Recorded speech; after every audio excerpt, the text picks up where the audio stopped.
Hi guys, my name is Simone. I'm with America's Canine Caring Angels, and this is Aurora. She's the newest addition to my family. She is about 10 weeks old and she is a Cavapoo.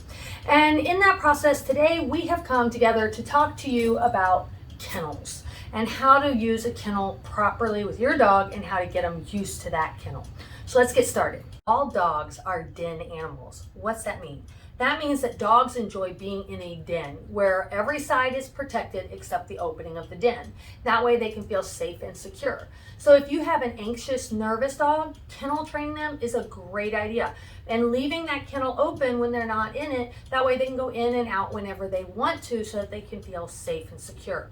If you have a puppy, kennel training is important because it's housebreaking purposes. You want to be able to put them in that kennel when you're not able to watch them because puppies and dogs tend to not pee where they sleep. That's why it's so important to kennel train your puppy for sure. As an adult dog as well, sometimes you have a lot of stuff going on in the house. Maybe you have a party or something and a lot of people are over and your dog starts to get overwhelmed. You want to be able to put them in a kennel or a crate so that they can feel safe and secure and be able to get away from some of that stuff. So kennels are an amazing tool to have in your house. Once your dog loves them, they will always love them. Let's talk about the importance of crate training and kennel training your dog. It's very, very important when you have a puppy. It's one of the major parts in housebreaking a dog is them knowing that they won't pee or poop where they sleep. And having them in a kennel keeps that from occurring. But it's also helpful for older dogs. So if you go out of town and you have to board them somewhere and not take them with you, more than likely they're going to be in a kennel or a crate at some point or another. And getting them used to that while they're with you is a lot easier than the boarding facility having to try and get them used to it as well. First thing you need to do is get the right sized kennel. You want a kennel that's big enough for your dog to stand up, turn around, and lay back down. It doesn't have to be huge because they're not going to be spending a ton of time in that kennel. So this kennel is very small for my girl because let's be honest, my puppy is on average only going to be 9 to 12 pounds when she's fully grown. So she's always going to be on the small side. So a small kennel is the best for her.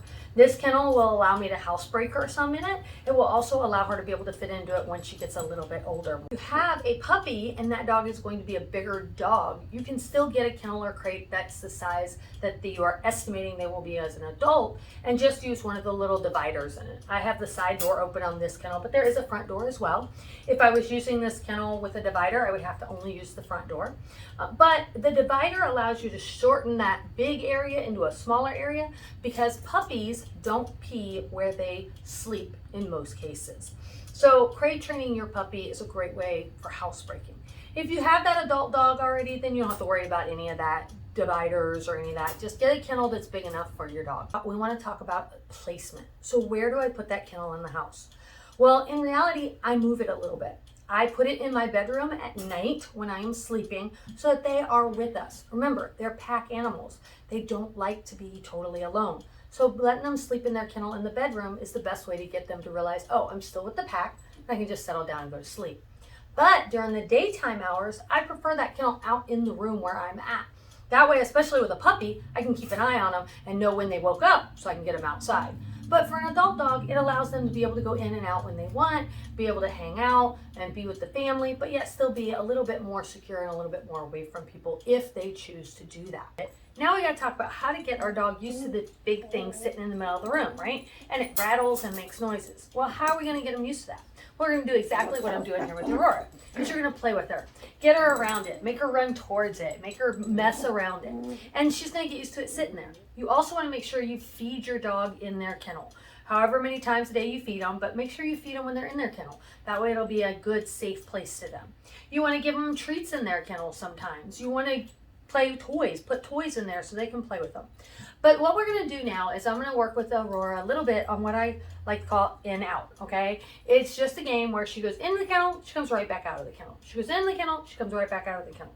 So that way she knows she doesn't have to stay in there for very long. Now, I can use a couple of different things. I can use toys because she really likes her toys, don't you? And I can try throwing a toy in there and see if she goes in there. Or I can use treats. They work really well with all breeds, all dogs in general. You just put a couple of treats in there, let them go in, and they eat the treat. Good girl, good job, good kennel. I also like to use a command when I'm teaching my dog to go in and out of a kennel. The reason is I want them to learn that they go in the kennel when I tell them whatever word I use. Some people say crate, some people go to bed, some people use all kinds of different wording. But you can use whatever wording you want to get your dog to go in the kennel and out of the kennel. Good girl, Aurora. Good girl. So she heard me say it and she happened to go in it. So I want to praise it. Did I expect her to do that? Maybe not, but I can still take it and praise it because I got it, right? Good girl. Good job in there, right? So now we're going to do it again. Kennel. And this time I'm going to close it up for a little bit. And the reason why I'm going to close it is I want Aurora to realize, yes, you can come in and out all the time. But when it's time for me to go somewhere or time for you to stay in there, then I need to close it up. And you still need to be calm and relaxed in there, which you notice Aurora has figured out. And she actually did this within just a few days of us playing with in, out, in, out. If Aurora was screaming and hollering and yelling and throwing a tantrum because she wanted to get out and I wasn't getting her out quick enough, well, I would try to ignore that behavior. And I know it's really hard to do, but I need you to do it. Because if you can do this one thing, if you can just ignore the screaming and hollering and wait until they calm down and sit beautifully like Aurora is doing right now, I'm telling you, they will quit the screaming and hollering in no time. And they will realize the only way they get out of their kennel or their crate is to be in a calm state like Aurora. She's got a lot of energy. She's a puppy. She's usually running and playing. But she's in her crate and she knows one thing. When I'm in my kennel, I have to stay calm because that's what we do in my kennel is I play calmly or I just sit and wait until it's time and mom says I can get out. Now Aurora is being such a good girl. I'm going to go ahead and let her out right now. Yay, good girl, good job. Very nice, very good.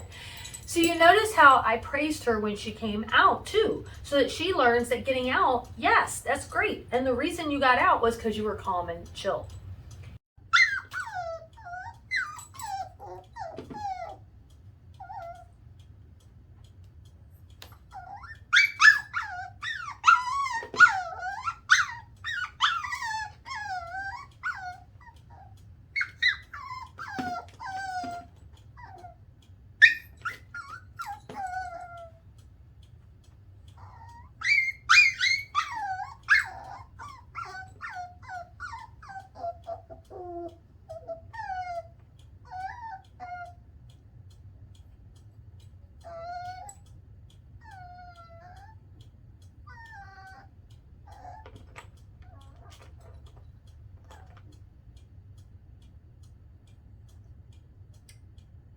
Remember, anytime you are loving on your dog, petting your dog or coaxing with them and interacting with them like this, whatever they're doing at that given time is the thing that you are praising for and you're reinforcing. So if she was jumping all over me and I was still petting her and loving on her, I'd be reinforcing that behavior. I don't want to reinforce that behavior. I want to reinforce a calm behavior. So I encourage her to sit calmly when I am petting her and loving on her. That's going to help in a couple of different ways down the line, not just with kennel training. So now you know why it's so important to kennel or crate train your dog. You know what size to get, where to place it, and how to get them used to it so that they can be happy in their crate and their kennel and just love to be in there. I'm going to give you some tips here soon about potty training, since that's right where we're out, and housebreaking with your puppy. Keep an eye out. If you have any comments or any questions about what I explained today, put them in the comments below and I'll be there to answer those as soon as I can. You guys have a great time and I'll see you next time. Bye-bye.